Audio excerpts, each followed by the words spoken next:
सूर्य ग्रहण, जल्दी जल्दी भूकंपों का आना, पूरी पृथ्वी पर मच रहा उत्पात यानी युद्ध की संभावनाएं और ये कोरोना वायरस, क्या इन सभी बातों का एक दूसरे से कोई गहरा संबंध है? आखिर इसके पीछे का विज्ञान क्या है? देखिए, इस पर ओशो रजनीश ने बहुत अच्छा बोला है, साइंटिफिक और लॉजिकली बात की है। तो चलिए इन सभी घटनाओं के पीछे का कारण और इसका विज्ञान समझने की कोशिश करते हैं। देखिए, हमारा यह सौर मंडल, सभी प्लैनेट्स एक सटीक तरीके से बंधे हुए हैं। ये सब जीवित हैं, जैसे कि ये पृथ्वी जीवित है, आप और हम जीवित हैं, और इन सबके जीवित होने का कारण हमारा सूर्य है। तो पहले इस सूर्य को समझते हैं और हम इसे साइंटिफिकली और लॉजिकली समझेंगे, क्योंकि ज्यादातर लोग ज्योतिष विज्ञान को अंधविश्वास मानते हैं। तो हमारा विज्ञान कहता है कि हमारा यह सौर मंडल बुध, बृहस्पति, चंद्र और ये पृथ्वी सूर्य के ही टुकड़े हैं। ये सभी प्लैनेट्स सूर्य से ही जन्मे हैं, मतलब ये सब सूर्य के ही अंग हैं। हाँ, ये अरबों साल का प्रोसेस है। उसके बाद इस पृथ्वी पर जीवन का जन्म हुआ। पेड़ पौधे, कीट पतंगे और मनुष्य, इन सब का। और इसी दृष्टिकोण से मनुष्य या पृथ्वी पर जहां भी जीवन है वो सब इस पृथ्वी का ही अंग है। हाँ, आपको जो शरीर, खून, मांस, मज्जा जो भी कुछ मिला है इस पृथ्वी से ही मिला है, और इस पृथ्वी को जीवन सूर्य से मिला। आप इसे एक परिवार की तरह समझ सकते हैं। ये पृथ्वी हमें जन्म देती है, तो इस अर्थ में ये हमारी मां हुई, और शायद इसीलिए इसे धरती मां भी कहा जाता है। बाकी प्लैनेट्स पृथ्वी के सिबलिंग्स हैं और ये सूर्य इनका पिता। तो इस दृष्टि से ये हमारा सौर मंडल और ये पृथ्वी एक ही शरीर से जन्मे, यानी सूर्य से जन्मे उसके पुत्र हैं। और जो शक्ति इस पृथ्वी को जीवित रखती है, पेड़ पौधे, सभी जानवरों को, पृथ्वी पर मौजूद वो जीवन, मनुष्य के अंदर मौजूद वो शक्ति जिसे आप जीवन कहते हैं, जीवन ऊर्जा कहते हैं, यह हमें पृथ्वी से मिलती है, पृथ्वी को सूर्य से मिलती है। तो इस समग्र सौर मंडल में एक ही रक्त, एक ही खून बह रहा है, एक ही शक्ति है, एक विशाल शक्ति जो सबको शक्ति प्रदान करती है। और इसीलिए जो लोग गहरा जानते हैं वो सूर्य को पिता के रूप में मानते हैं। जैसे कि कुंती पुत्र कर्ण, वह सूर्य को पिता के रूप में पूजते थे, और भारत में यह चलन आज भी है। आज भी हिंदू धर्म के जानकार प्रातःकाल सूर्य को जल चढ़ाते हैं, क्योंकि जीवन का आधार ही यह सूर्य है। आपके शरीर में जो कैल्शियम है वो भी आपको सूर्य से मिलता है। अब आप यह समझो, हमारे सूर्य पे जो भी कुछ घटित होगा उसका असर या प्रभाव इस पृथ्वी पर बाकी सभी प्लैनेट्स पर पड़ेगा, और अगर पृथ्वी पर पड़ेगा तो उसका असर आपके शरीर पर भी पड़ता है। क्योंकि जैसा आप सोचते हैं कि सूर्य हमसे बहुत दूर है, नहीं, मनुष्य से कुछ भी दूर नहीं है। पूरा यूनिवर्स आपके भीतर ही है, आप उसी का हिस्सा हैं, एक छोटा सा टुकड़ा ही सही। आपके खून में, आपकी हड्डियों में सूर्य के ही अणु मिलेंगे।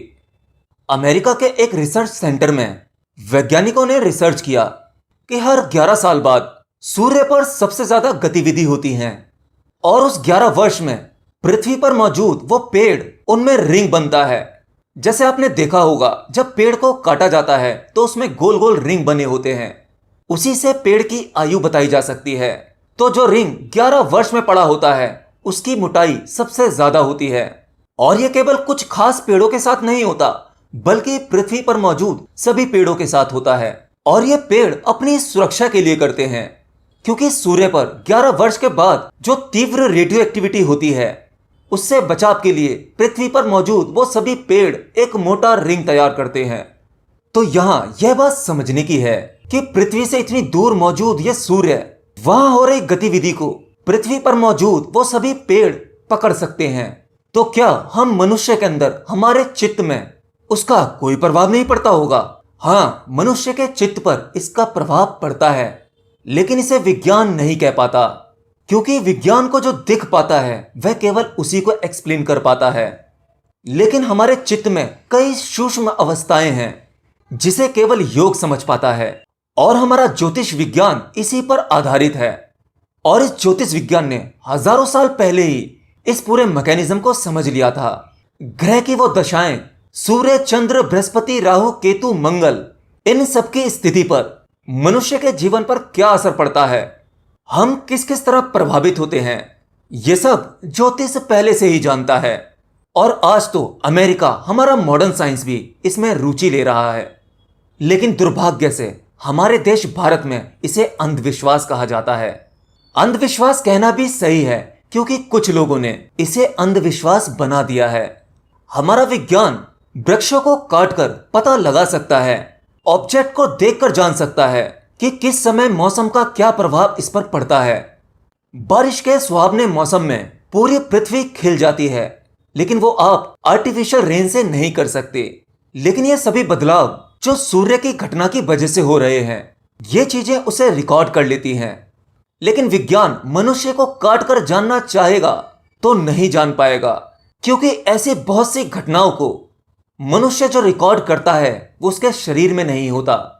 हमारा विज्ञान बहुत थोड़ी सी शारीरिक बदलाव जान सकता है, लेकिन मनुष्य के भीतर ऐसे भी कुछ बदलाव होते हैं जो अति सूक्ष्म होते हैं, जिसे शरीर काट के जाना नहीं जा सकता, क्योंकि मनुष्य के पास चित्त है जो ऐसी सूक्ष्म घटनाएं वहां जाकर रिकॉर्ड होती हैं। और हमारा मॉडल साइंस इस चित्त को नहीं मानता, क्योंकि वो शरीर के खोलने पर कहीं नहीं दिखेगा, जैसे 7 चक्र कुंडलिनी नहीं दिखती। चलिए अब एक दूसरी घटना के बारे में जान लेते हैं। जैसा कि मैंने अभी कहा कि सूर्य पर हर 11 साल बाद कुछ रेडियो एक्टिव घटनाएं घटती हैं, जिसका असर इस पृथ्वी पर पड़ता है, पेड़ पौधों पर पड़ता है और इंसानों पर, इस पूरे जीवन पर पड़ता है। ठीक उसी प्रकार से हर 90 साल बाद सूर्य पर और भी बड़े आणविक विस्फोट होते हैं। इस मामले में ज्योतिषी आपको नहीं बताएगा, ये सब वैज्ञानिक तथ्य हैं। इस भाषा का प्रयोग मैं इसलिए कर रहा हूं ताकि इसे साइंटिफिक बुद्धि वाले और आध्यात्मिक बुद्धि वाले दोनों ही समझ सकें। तो वैज्ञानिकों के रिकॉर्ड के हिसाब से सूर्य पर हर 90 सालों बाद एक अभूतपूर्व घटना घटती है। तो जब कभी भी सूर्य पर 90 सालों बाद यह घटना घटती है, या कहें हर 90 सालों बाद सूर्य अपने आप को रिकवर करता है, या कहें अपने सिस्टम को रिन्यू करता है, तो उस समय पूरी पृथ्वी भूकंपों से भर जाती है। और यह घटना पूरे सौर मंडल पर होती है। तो पृथ्वी पर जब बहुत ज्यादा भूकंप आते हैं, तो समझ लो सूर्य पर वह 90 वर्ष वाला समय चल रहा है। तो इस समय सूर्य पर इतने बड़े परिवर्तन होते हैं जिससे पूरी पृथ्वी कांप जाती है, जिसे हम भूकंप कहते हैं। अब सोचो, इतनी बड़ी पृथ्वी और दूर मौजूद उस सूर्य पर हो रही घटनाओं की वजह से यह भारी भरकम पृथ्वी कांप जाती है, तो क्या हम मनुष्य पर इसका कोई असर नहीं पड़ता होगा? आपने देखा होगा इस पृथ्वी पर समय समय के अंतराल पर बड़े बड़े युद्ध होते रहते हैं, कुछ बड़ी बड़ी महामारियां आने लगती हैं, और जो इस समय मौजूदा हालात हैं ये उसी तरफ इशारा करते हैं कि सूर्य का ये 90 साल वाला समय चल रहा है, जहां एक तरफ कोरोना महामारी से दुनिया परेशान है, दूसरी तरफ इतनी जल्दी जल्दी भूकंपों के झटके आ रहे हैं, और तीसरी तरफ युद्ध की संभावना बढ़ती जा रही है। यह सब कुछ पृथ्वी पर पहली बार नहीं हो रहा है, यह होता रहता है। यह समय का चक्र है, यह वर्तुल। अपने सही समय आने पर इस तरह की घटनाएं रिपीट होती रहती हैं। सूर्य पर होने वाली हर एक गतिविधि का असर हम सब पर पड़ता है। हमारे चित्त में कुछ बदलता है। कुछ खास समय में लोग ज्यादा एग्रेसिव हो जाते हैं, युद्ध के लिए उतारू रहते हैं, और कुछ समय लोग दयावान नजर आते हैं। वैसे तो पृथ्वी पर बैलेंस रहता है, द्वंद्व होना भी जरूरी है। ठीक उसी प्रकार जब चंद्र ग्रहण और सूर्य ग्रहण पड़ता है, तो उतने समय के लिए जब तक ग्रहण पड़ रहा है, हमारा यह सौर मंडल का सिस्टम डिस्टर्ब हो जाता है, कुछ अलग तरह से काम करता है, जिसका प्रभाव या कहें असर आपके जीवन पर भी पड़ता है। सूर्य ग्रहण के दौरान जो सूर्य की किरणें, जो ऊर्जा पृथ्वी पर पहले पड़ती थी, वह अब नहीं पड़ती। अब वह ऊर्जा नकारात्मक हो सकती है, मनुष्य और मनुष्य जीवन के लिए खतरनाक हो सकती है। और शायद इसीलिए विज्ञान भी कहता है, और हम सब भी जानते हैं, कि सूर्य ग्रहण के दौरान हमें बहुत सी सावधानियों का ध्यान रखना पड़ता है। कई नियम हैं जिनका पालन करना पड़ता है, और यह बात हम इंसानों से ज्यादा जानवर जानते हैं। जिस समय सूर्य ग्रहण पड़ता है, उस समय सबसे ज्यादा उपद्रव करने वाले बंदर वह भी इतने शांत हो जाते हैं जैसे मानो कोई संत महात्मा हो। पृथ्वी पर मौजूद सभी जानवर, पशु, पक्षी, इन सबको एक महान खतरे का आभास होता है, जिसे वो पहले ही भांप लेते हैं। होता तो हमारे चित्त पर भी है, लेकिन हम इतने समझदार इंसान फिर भी उसे नहीं जान पाते, क्योंकि हम प्रकृति से परे होकर जीते हैं, प्रकृति के साथ तालमेल बनाकर नहीं जीते। और शायद इसीलिए हम बहुत से रहस्यों से अनजान रहते हैं और पशु पक्षी उन रहस्यों को जान लेते हैं। एनीवे, यह लेक्चर तकरीबन 1.5 घंटे का है, जिसे ओशो रजनीश ने ज्योतिष अद्वैत के विज्ञान में कहा। बट मैंने थोड़ी सी कोशिश की है इसे कम शब्दों में आपको दे सकूं। जरूरत पड़ी तो इसका आगे का पार्ट भी लेकर आ जाऊंगा।